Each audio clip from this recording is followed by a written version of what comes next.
Hello, everyone. I want to give a quick tutorial on editing timesheets. This is really meant for both managers, directors, and employees. It's just a quick video I'm going to give an example of an employee who comes in and works for a while because they're so excited about getting started on the project they were assigned, and they forget to clock in until the middle of the day. And that's the example we're going to be looking at. And it gets to be about 12:30 in the afternoon, and they realize they forgot to clock in, or they're going to lunch and realize they forgot to clock in.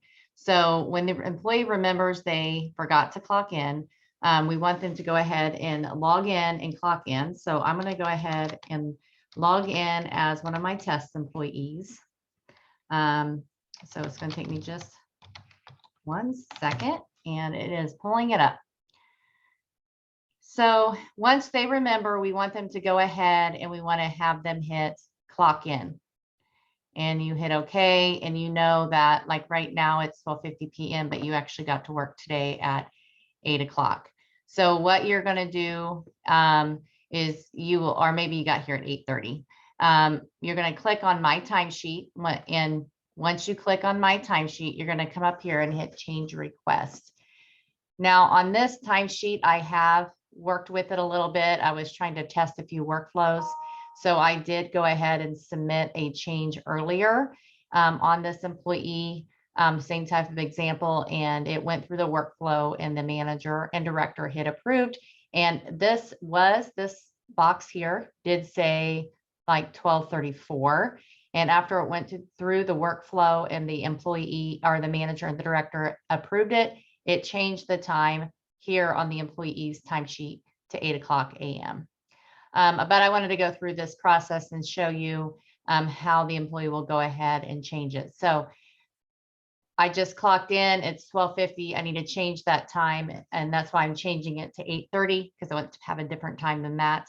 So I'm going to change this clock in from 12:50 to 8:30. So I come up here, I'm going to hit change request and change type. And these are the options. So in a similar example, maybe you forgot to clock out. Maybe it was the next day and you forgot to do either one. And so you can just add a hold time entry. But this is where you would go to do that. So I'm going to go ahead and put modify punch in. And I'm going to choose the date that I want to modify. So I'm going to choose Friday, December 10th. And I'm going to come down here to this time that I clocked in, click on that, and I want to change it from meaning the time you clocked in. So you're in here from, and that's kind of confusing because it's not changing it from this time to another time. You are changing the from, meaning the time you clocked in. So if you'll look at the timesheet, your timesheet says from and to, that's what it's referring to, are these two columns. So I want to change my clock in time, my from that I worked from 12:50 to that I worked from 8:30 a.m. And to change that, you just click on it to a.m. and it changes it. You can write a note, forgot to clock in, clock in, and then hit submit changes and hit OK. So the way these workflows are built in the system is that change now is going to go to the manager, whoever your manager is. And then once the manager approves, it's going to go to the director for final approval. And once the director approves it, then it will change on your timesheet. And like I said, this was one workflow I tested out, and you can see that I did change it, and it went through the test workflow, test manager, test director, both approved.